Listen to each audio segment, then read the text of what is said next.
Qué enorme alegría saludarlos. Soy Sebastián Golucio y mi objetivo en estos encuentros será ayudarlos a pensar en los 4 temas más importantes de la vida: verdad, identidad, sexualidad y responsabilidad.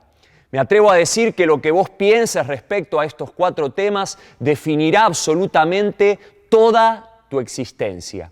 ¿Qué es para vos la verdad? ¿Cómo se conforma tu identidad? ¿Qué crees respecto a la sexualidad? ¿Cómo reaccionás ante la palabra responsabilidad? ¿Sabés, seas consciente o no, tu respuesta a estas preguntas está afectando tu vida en este preciso instante y está modelando lo que sos más que cualquier otro factor? Por eso quiero que pensemos en estos 4 temas de forma profunda. Y quiero que lo hagamos desde diferentes ángulos, no solo desde una mirada bíblica o teológica, sino también desde la filosofía, la antropología, la biología, la psicología y otras disciplinas. A lo largo de estos encuentros vamos a descubrir que estos 4 temas están íntimamente ligados, interconectados entre sí. Un tema lleva al otro y de ellos se desprenden la mayoría de los debates que hoy son trending topics en las redes sociales y en los medios de comunicación y en la sociedad en general. Temas como la ideología de género, el aborto, los nuevos estilos de pareja y de familia y muchos más. Y obviamente vamos a hablar de todo eso, ya llegaremos ahí. Pero primero quiero que pensemos en los temas de fondo. Verdad. ¿Qué es la verdad? ¿Existe una verdad absoluta o cada uno es dueño de su verdad? Identidad. ¿Dónde está fundada nuestra identidad como personas? ¿Quién la define? Sexualidad. ¿Por qué es tan poderosa y cómo deberíamos usarla? Y responsabilidad. ¿Es esa una mala palabra o una buena palabra? Saben, Dios nos regaló un cerebro maravilloso, así que los animo a que lo usemos para pensar juntos en estos 4 temas. Sin lugar a dudas, los 4 temas más importantes de la vida.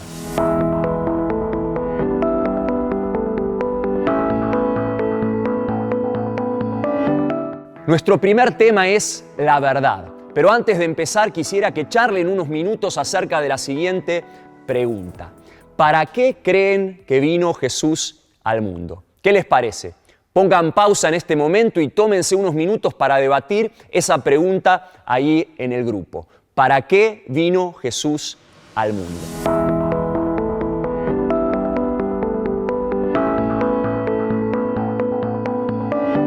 ¿Y cómo les fue? ¿Para qué vino Jesús al mundo? Seguramente surgieron varias respuestas ahí en el grupo y me imagino algunas de ellas: para salvarnos, para morir en la cruz por nuestros pecados, para liberarnos, para darnos vida y vida en abundancia, etcétera, etcétera. Y sí, es así, todas esas respuestas están bien. Pero ¿saben? Hay un versículo en la Biblia en el que Jesús responde de manera directa y concreta esa pregunta acerca de para qué había venido al mundo. Resulta que Poncio Pilato lo estaba interrogando antes de sentenciarlo a morir en la cruz y en medio de ese interrogatorio Pilato le preguntó a Jesús si era un rey. Y Jesús le respondió, eres tú el que afirma eso. Y después Jesús agregó lo siguiente, miren, dijo, yo para esto nací y para esto vine al mundo. Y acá está la respuesta directa de boca del propio Jesús. Dice, yo nací, yo vine al mundo, ¿para qué? Para dar testimonio de la verdad. Yo para esto nací, para esto vine al mundo, para dar testimonio de la verdad. Evidentemente el tema de la verdad era muy, muy importante para Jesús. A tal punto que Él definió su misión en la tierra en esos términos. Miren, yo vine a la tierra concretamente para esto. Vine para dar testimonio de la verdad. Ahora, si yo les digo que en un rato tengo que ir a dar un testimonio, ¿qué es lo primero que les viene a la mente? ¿A dónde piensan que voy? Sí, a un juicio, a una corte. Seguramente lo que les vino a la mente es ese estrado en el que se paran los testigos para declarar, para defender solemnemente y bajo juramento que vieron algo o que saben algo. Así que cuando Jesús dijo, yo vine para dar testimonio de la verdad, eso no significa que solo vino a darnos una listita de certezas. No, lo que Él vino a hacer es a defender solemnemente la verdad eterna de Dios. Y sobre todo vino a darle un verdadero significado a esa verdad. Si les quedan dudas acerca de la importancia que el tema de la verdad tuvo para Jesús y después para los apóstoles, miren todos estos versículos. Juan 1:17, pues la ley fue dada por medio de Moisés, mientras que la gracia y la verdad nos han llegado por medio de Jesucristo. Juan 14:6, Jesús le dijo, yo soy el camino y la verdad y la vida, nadie viene al Padre sino por mí. Juan 17:17, santifícalos en la verdad, tu palabra es la verdad. Juan 4:24, Dios es espíritu y quienes lo adoran deben hacerlo en espíritu y en verdad.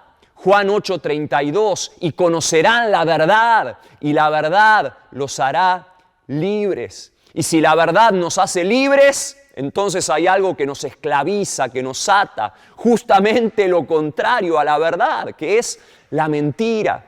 Más versículos, Juan 14:16 y 17, y yo le pediré al Padre y Él les dará otro consolador que los acompañe siempre, el Espíritu de verdad, a quien el mundo no puede aceptar porque no lo ve ni lo conoce. Juan 16:13, pero cuando venga el Espíritu de la verdad, Él los guiará a toda la verdad. Primera de Timoteo 2:3 y 4, esto es bueno y agradable a Dios nuestro Salvador, pues Él quiere que todos sean salvos y lleguen, ¿a qué cosa? A conocer la verdad. Efesios 6:14, manténganse firmes, ceñidos con el cinturón de la verdad. Y podríamos mencionar muchísimos versículos más. Y miren, si vamos al Antiguo Testamento, descubrimos que el tema de la verdad también ocupó un lugar central. Dice Isaías 59:14, así se le vuelve la espalda al derecho y se mantiene alejada la justicia. A la verdad se la hace tropezar en la plaza y no le damos lugar a la honradez. Jeremías 7:28, entonces les dirás, esta es la nación que no ha obedecido a la voz del Señor su Dios, ni ha aceptado su corrección. La verdad ha muerto, ha sido arrancada de su boca. Isaías 59:15, no se ve la verdad por ninguna parte. Evidentemente la falta de verdad era una de las mayores preocupaciones de los profetas del Antiguo Testamento. Ahora, volviendo a la escena del interrogatorio de Poncio Pilato a Jesús, es interesante el comentario que hizo el apóstol Pablo acerca de ese encuentro. Dijo que ahí, frente a Pilato, Jesús dio un testimonio admirable a favor de la verdad. Miren lo que dice Primera de Timoteo 6:13. Dice, teniendo a Dios por testigo, el cual da vida a todas las cosas, y a Cristo Jesús, que dio su admirable testimonio delante de Poncio Pilato. Hoy diríamos que Jesús tuvo las agallas, el coraje, la valentía de hablar la verdad y de defender la verdad, sin importarle si las personas la aceptaban o no.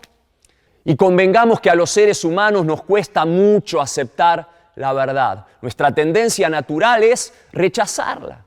¿Cómo reacciona el ser humano ante la verdad? Miren lo que dicen los siguientes versículos. Segunda de Timoteo 4:3 y 4, porque llegará el tiempo en que no van a tolerar la sana doctrina, sino que llevados por sus propios deseos, se rodearán de maestros que les digan las novelerías que quieren oír. Dejarán de escuchar la verdad y se volverán a los mitos. Romanos 1:18 habla acerca de los seres humanos que con su maldad obstruyen la verdad.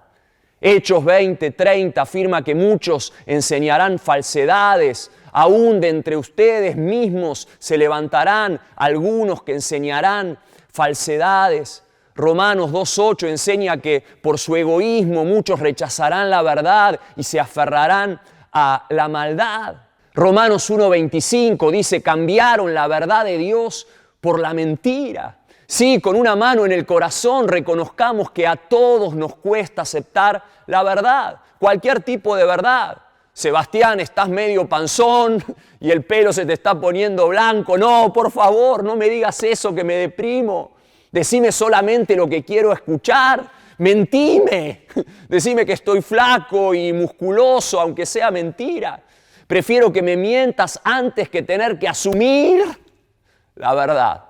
Sí, todos en mayor o menor medida tenemos esa tendencia, rechazamos la verdad, la negamos, la distorsionamos, la acomodamos a nuestra conveniencia, la diluimos, nos quedamos solo con la parte de la verdad que nos gusta, con la que no nos incomoda, con la que no nos confronta, con la que no nos desnuda, con la que no pone en evidencia nuestra necesidad de cambiar.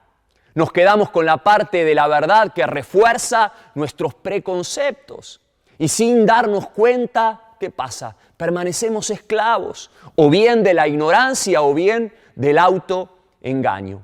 Por eso, nos guste o no, lo único que nos hace realmente libres es la verdad.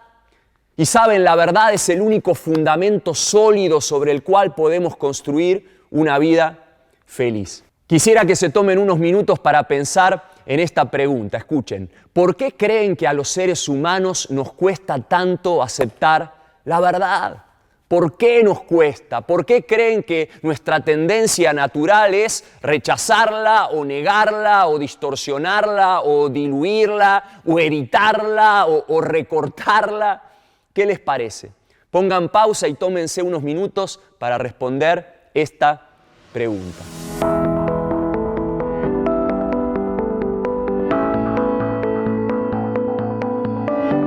¿Y cómo le fue? ¿Por qué creen que nos cuesta aceptar la verdad?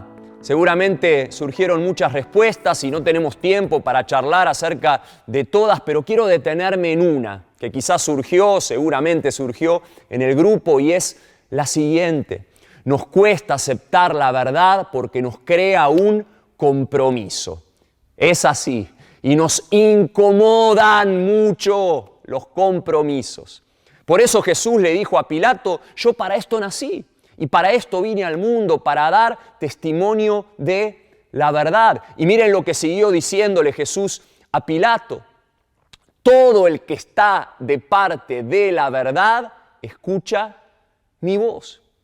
Y si Jesús habló acerca de los que están de parte de la verdad, es porque existe otra parte.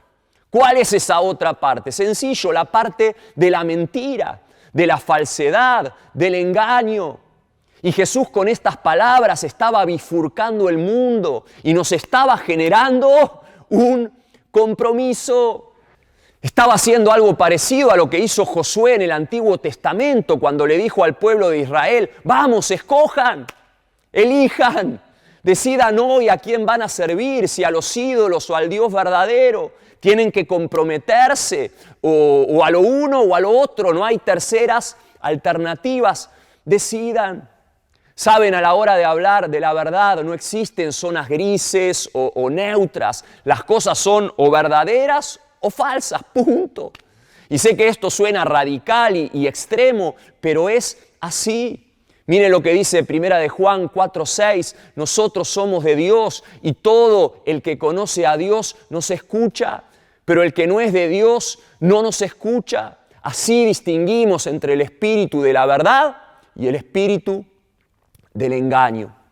Saben, es fundamental que entendamos que sí existe una verdad absoluta, objetiva, universal, eterna, inmutable, irrefutable. Una verdad tan sólida como la ley de la gravedad, que más allá de que vos la respetes o no la respetes, seguirá funcionando automáticamente sin importarle en lo más mínimo tu opinión. Una verdad que se mantiene 100% vigente, generación tras generación en cada rincón del planeta. Y saben, es fundamental que entiendan esto porque la respuesta del ser humano ante el tema de la verdad ha sido históricamente la misma de Poncio Pilato frente a Jesús.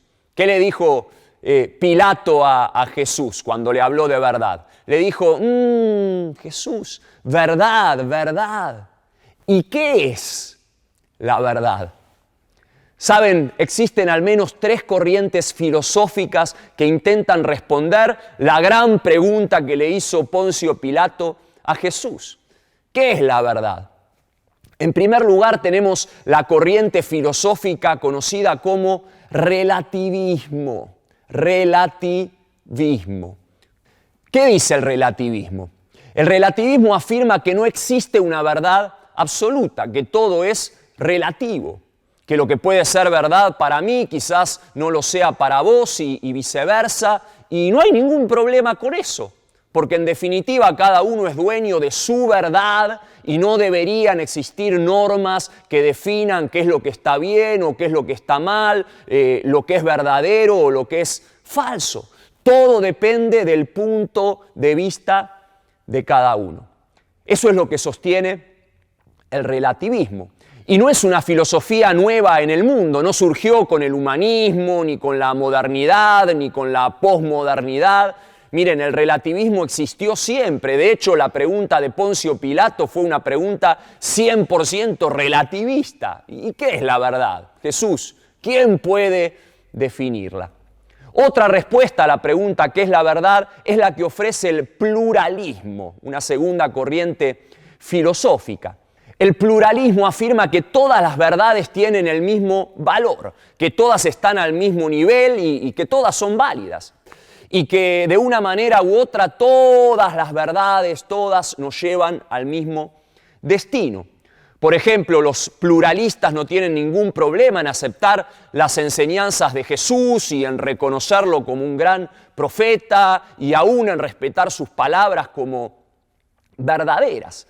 Lo que sí resulta ofensivo para un pluralista es que Jesús haya dicho yo soy el camino, yo soy la verdad y yo soy la vida. Un pluralista enseguida reaccionaría ante estas palabras, le objetaría a Jesús, no, ¿cómo que vos sos el camino? Vos sos solamente un camino entre tantos. ¿Cómo que sos la verdad? No, vos sos una verdad, una entre tantas. Y para un pluralista resultaría aún más ofensivo lo que siguió diciendo Jesús en esa frase. Yo soy el camino y la verdad y la vida. Nadie viene al Padre sino por mí. ¿Qué? ¿Cómo que hay un solo camino a Dios? No puede ser, diría un pluralista. Todas las verdades son verdaderas, valga la redundancia. El problema es que si todas las verdades son verdaderas, entonces también todas son falsas. Decir que todo es un vaso de agua es lo mismo que decir que nada es un vaso de agua, porque del todo a la nada hay un solo paso de distancia. Y vieron, sin darnos cuenta, resulta que el vaso de agua perdió por completo su entidad. Terminó diluyéndose en una gran nada. Como se darán cuenta, en definitiva, el pluralismo es prácticamente lo mismo que el relativismo. Dicho esto, por favor, es muy importante que no confundan el pluralismo ético con el pluralismo cultural. Una cosa es decir que todas las verdades tienen el mismo valor y otra muy distinta que todas las culturas tienen el mismo valor. Claro que esto último sí es cierto, sí es verdad. El pluralismo cultural es algo bueno, maravilloso. Qué bueno que existen diferentes culturas, razas, idiosincrasias, costumbres. Saben, esta diversidad responde al diseño de Dios, que no nos creó a todos los seres humanos de manera uniforme, como un ejército de clones, todos igualitos. No, nos creó de manera multiforme. De nuevo, el pluralismo cultural es excelente y dentro del pluralismo cultural también está el pluralismo político y el de ideas y opiniones y el pluralismo artístico y otros millones de pluralismos que es maravilloso que existan. Qué bendición vivir en un mundo variado, multiforme, plural. Si no fuera así, sería todo muy aburrido. Ahora, una cosa son las costumbres culturales que varían de un lugar a otro y otra muy distinta son las leyes morales.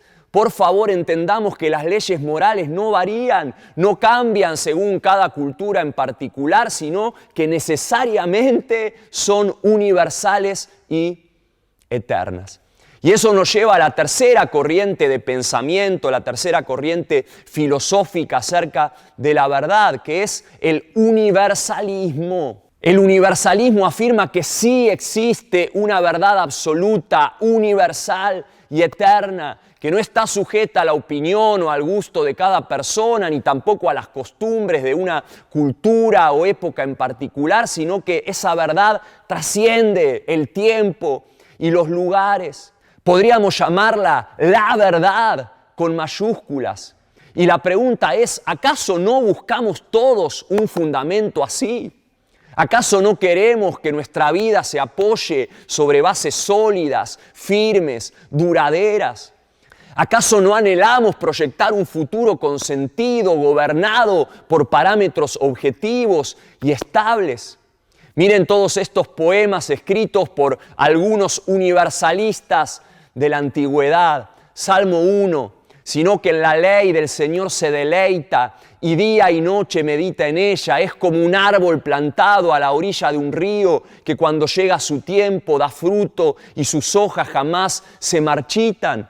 Todo cuanto hace prospera. Salmo 84, dichoso el que tiene en ti su fortaleza, que solo piensa en recorrer tus sendas. Cuando pasa por el valle de las lágrimas, lo convierte en región de manantiales. También las lluvias tempranas cubren de bendiciones el valle. Salmo 34, el que quiera amar la vida y gozar de días felices, que refrene su lengua de hablar el mal y sus labios de proferir engaños, que se aparte del mal y haga el bien, que busque la paz y la siga. Salmo 103, el hombre es como la hierba, sus días florecen como la flor del campo, sacudida por el viento, desaparece sin dejar rastro alguno. Pero el amor del Señor es eterno y siempre está con los que le temen. Su justicia está con los hijos de sus hijos, con los que cumplen su pacto y se acuerdan de sus preceptos para ponerlos por obra. Salmo 119, qué dulces son a mi paladar tus palabras, son más dulces que la miel. Tus mandamientos me dan entendimiento. Con razón detesto cada camino falso de la vida. Tu palabra es una lámpara que guía mis pies y una luz para mi camino. De nuevo, ¿acaso no buscamos todos un fundamento así para edificar nuestra vida? Antes de seguir, quisiera que se tomen unos minutos para responder la siguiente pregunta. ¿Cuál es el problema del relativismo? ¿Cuál creen que es el mayor problema detrás de esta filosofía o los problemas detrás del relativismo? Recuerden que el relativismo es esa corriente de pensamiento que afirma que no existe una verdad absoluta, que todas las verdades son relativas y que no deberían existir normas que definan lo que está bien o lo que está mal. ¿Cuál les parece que es el problema con esta forma de pensar? Pongan pausa y debatan eso unos minutos.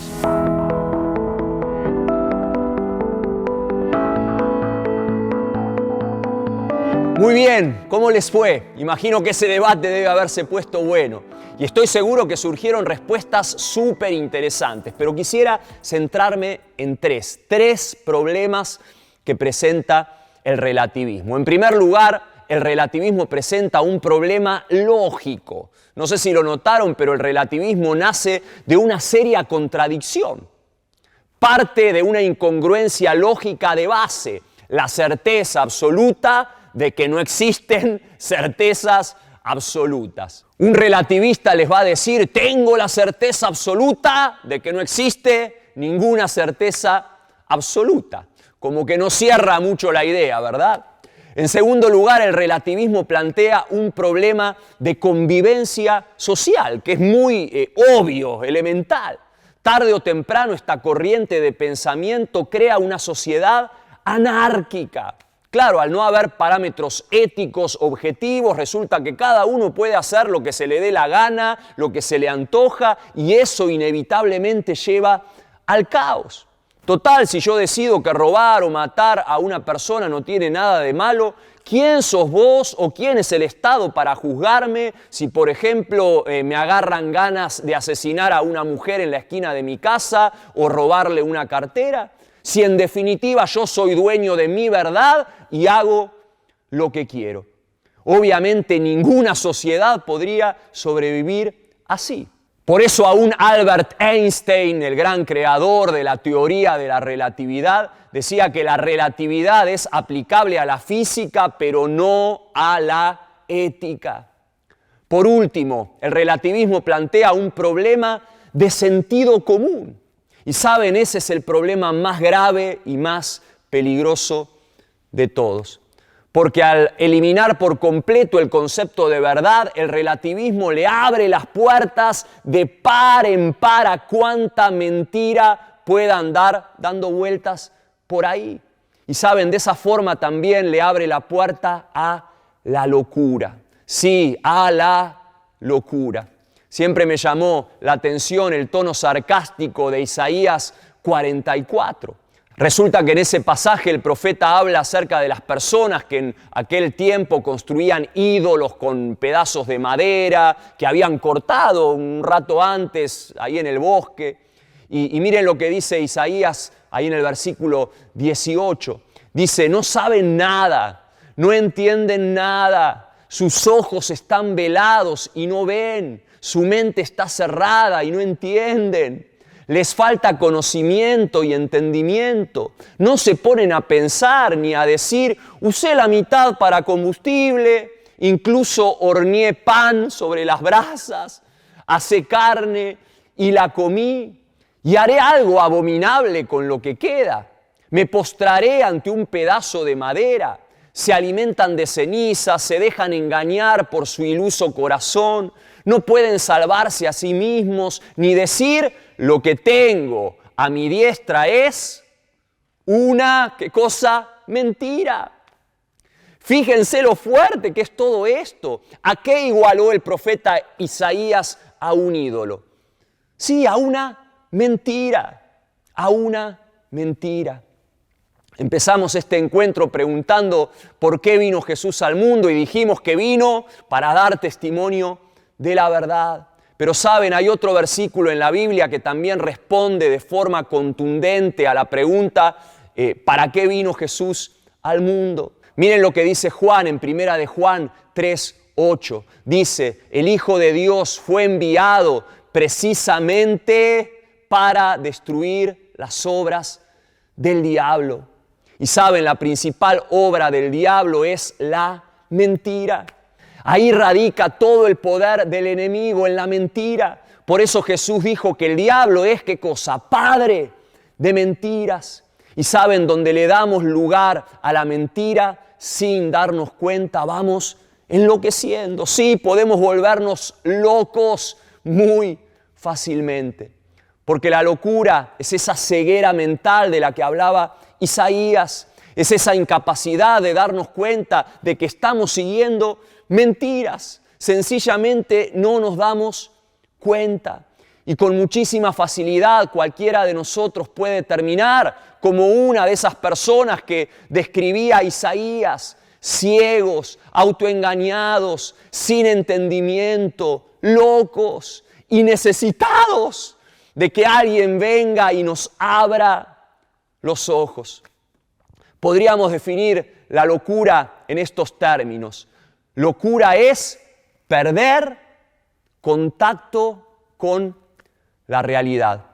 Imagínense, entro en una casa y de repente uno en la casa se tira del balcón diciendo yo soy Superman y se estrella contra el piso, el otro dice que es Napoleón y está con un sombrero, el otro dice que es Iron Man y ¿qué dirían? ¿En dónde estoy?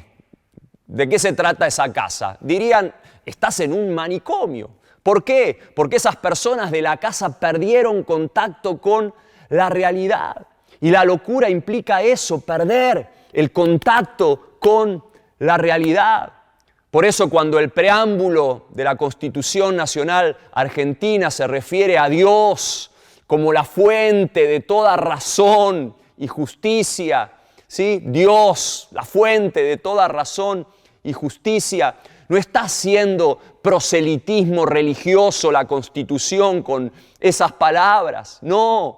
Los representantes de la nación que redactaron nuestra Constitución no intentaban evangelizar a los argentinos ni convencerlos de la existencia de Dios.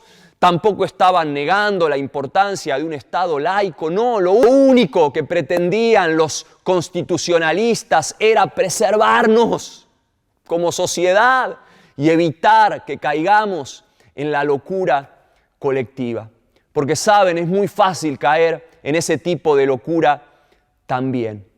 ¿Puede acaso el hombre convertirse en fuente de razón y justicia?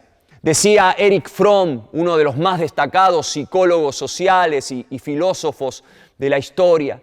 Decía, el hecho de que millones de personas compartan los mismos vicios no convierte esos vicios en virtudes. El hecho de que compartan muchos errores no convierte estos en verdades. Quisiera terminar este primer encuentro contándoles un cuento, una historia antigua que tiene todo que ver con estas sabias palabras de Erich Fromm. Un día llegan a un reino lejano unos sastres y engañan al rey, a su corte y a todo el pueblo, haciéndoles creer que eran capaces de fabricar un traje muy fino que solo la gente inteligente podía ver. Según estos astutos sastres, para la gente tonta, ignorante, el traje resultaría invisible.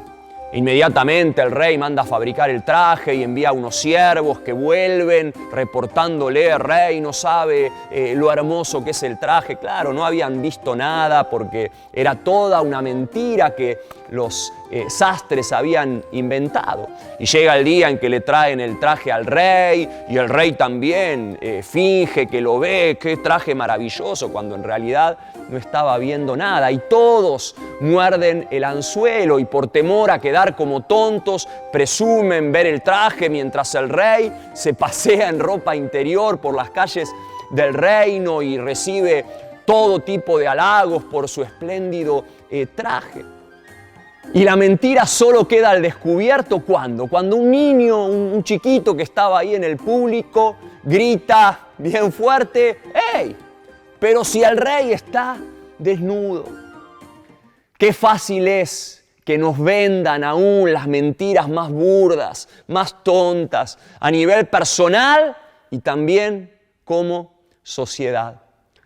Por eso la Biblia habla acerca del sentido común como un tesoro. Mire lo que dice Proverbios 2:7. Dice: al que es honrado, Él, Dios, le concede el tesoro del sentido común. Cada vez que pienso en este cuento de Andersen, es un cuento clásico, y en el héroe del cuento, que es ese chico que se atrevió a decir: ¡Hey! Dense cuenta, el rey está desnudo. Recuerdo las palabras de Jesús cuando dijo: te alabo, Padre, Señor del cielo y de la tierra, porque habiendo escondido estas cosas elementales de los sabios, instruidos, de los eruditos, se las has revelado a los que son como niños.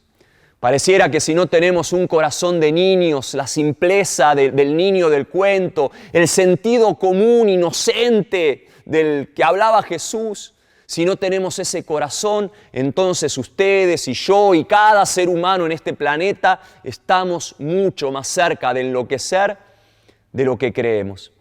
En el próximo encuentro vamos a hablar acerca de las dos verdades más importantes de la vida. Dos verdades que apuntan directamente a una gran palabra: identidad. Ese será el tema de nuestro próximo encuentro. Pero para terminar por hoy quiero dejarles este antiguo proverbio como pastor y como papá que soy, y quiero leérselos con la calidez y la carga paterna con la que fue escrito. Dice así: hijo mío, no te olvides de mis enseñanzas, Más bien, guarda en tu corazón mis mandamientos, porque prolongarán tu vida muchos años y te traerán prosperidad. Que nunca te abandonen el amor y la verdad. Llévalos siempre alrededor de tu cuello y escríbelos en el libro de tu corazón. Decía Martín Lutero, vive en paz si es posible, pero vive la verdad, cueste lo que cueste. Que así sea en la vida de cada uno de nosotros.